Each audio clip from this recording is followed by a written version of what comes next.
On February 3rd, 2023, a train went off the rails in East Palestine, Ohio. But you know what? The real story isn't just about the crash. It's about the massive battle that came right after it, a battle to control the story itself. So let's dive in, because this is a perfect case study in how modern news narratives are fought over and won. Right, let's get this straight from the jump. This explainer is not really about the technical reasons a train derailed. Nope. It's about the two fiercely competing stories that grew out of that wreckage, and more importantly, why one of them completely took over our screens and our conversations. So here's how we're going to break it down. We'll start with how an information vacuum was created in the first place. Then we're going to look at the two big stories that rushed in to fill it. After that, we'll analyze why one of them just spread like wildfire. We'll see what happens when the actual facts show up late to the party. And finally, we'll piece together the new blueprint for narrative warfare this whole thing gives us. Okay, let's rewind the clock. We're in the first 3 days right after the derailment. At this point, this thing is a local emergency. It's a technical crisis all about hazardous materials, evacuations, and public safety. You can see the initial response was all official action, right? You had the EPA showing up, the NTSB holding press conferences, the governor coordinating the response. For those first few days, the story was being driven by official statements and local news. It was not some big national political debate. So what explains the quiet? Why the radio silence from the big national media players? Well, a train derailment is complicated. It's about regulations and logistics, not simple red versus blue politics. And here's the thing. If a story doesn't have a clear, easy political hook, it really struggles to get airtime. And that silence? It created a really dangerous information vacuum. And if you want proof of that vacuum, here it is. Fox News, a network that would later absolutely dominate this story, initially gave the disaster just 6 minutes of total coverage. 6. This wasn't just a lack of interest. It was the quiet before the storm. It was the empty space a brand new narrative was just waiting to fill. And that is exactly what happened.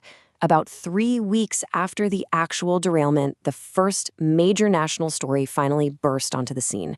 But it's really important to get this. This wasn't a quick, reactive story.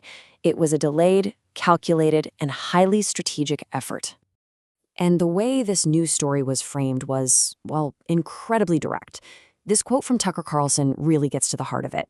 All of a sudden, this story wasn't about vinyl chloride or railroad safety anymore. No, it was completely reframed as a story about political neglect, about cultural grievance, the idea that this town was being ignored because of who lived there and how they vote. So let's just break down the mechanics here, because it's fascinating. The frame was simple and incredibly powerful. A forgotten town ignored by the elites. You had key players like Carlson and Senator J.D. Vance hammering this message home day in and day out. And it all built up to this one key event, Donald Trump's visit, where he delivered the line that perfectly captured the entire narrative: "You are not forgotten." The tone was emotional, it was charged, and it tapped directly into a very powerful populist vein. Now, while that story was absolutely exploding, a second, very different narrative was quietly being built by progressive and investigative news outlets. This one didn't focus on political grievance at all. Instead, it was all about systemic corporate and regulatory failures. And right at the center of this other story was this kind of wonky-sounding term, precision scheduled railroading, or PSR. This was their core explanation for why the crash happened in the first place. It pointed the finger at a corporate strategy that was all about maximizing profits, often by cutting corners on safety, running longer and heavier trains with smaller crews. So you see the difference? The frame here was corporate greed that was enabled by government deregulation. And the key players weren't big-time cable news hosts. They were scrappy, niche investigative outlets like The Lever and even citizen journalists on TikTok who were digging into all the nerdy details. Their focus was on complicated stuff like brake rules and worker safety. The tone was factual, complex, a whole different world from the other narrative. Okay, so we have these two stories. One is emotional and political, the other is factual and systemic. So why did one of them completely and totally overshadow the other? Well, the answer isn't really in the stories themselves. It's in the structure of the media ecosystems that we're telling them. And here's the core difference in a nutshell. On one side, you have a centralized echo chamber, basically a single, simple message repeated over and over by lots of synchronized voices.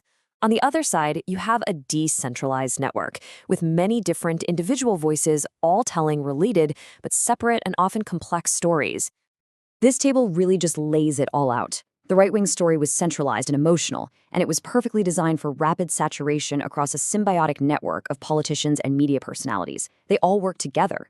Meanwhile, the progressive story was decentralized and factual. It required a much slower burn to gain any traction, and it had to spread through all these fragmented, separate outlets. That structural difference, it gave the Forgotten Town story an absolutely unbeatable advantage in speed, consistency, and reach. To really see how this plays out in practice, let's zoom in on one super complicated detail that became a political football: the train's brakes. This is just a perfect case study in how complex facts get totally lost in a narrative war. I mean, this was the question everybody was asking, right? Was the Trump administration to blame for rolling back a key safety rule? Or was that just a red herring? The media debate was incredibly confusing, mainly because both sides were using little pieces of the truth to make their case.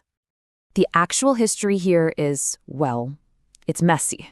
The Obama administration passed a brake rule. The Trump administration repealed it after a bunch of industry lobbying, so naturally, progressives blamed the repeal. But then, the National Transportation Safety Board found that the rule, even if it was still in place, wouldn't have applied to this specific train anyway. The result? Both sides could just cherry-pick the fact that supported their narrative and run with it. But here it is. Here is the absolute killer detail. The NTSB's final official ground truth findings, they were released in June of 2024. That's more than a year after the derailment. By then, the battle for public perception was ancient history. The race was over. The emotional narrative had been cemented in place long before the definitive facts ever showed up. So after all of this, what's the big takeaway? When you look back at the whole event, a really clear blueprint for how to win a modern narrative war starts to emerge. This is the winning playbook it reveals. You wait for a vacuum, you apply a simple emotional frame, you use a centralized network to just saturate the media landscape, and then you reinforce it with a big political action, like a high-profile visit. And the key finding is this: the Forgotten Town story didn't win because it was faster. It won because its media ecosystem was structurally built for exactly this kind of fight. Which, of course, leaves us with one final and I think really important question. Now that you can see the blueprint, the delayed entry, the simple emotional frame, the centralized saturation, how many other news stories, both past and present, do you think have been shaped by this exact same playbook?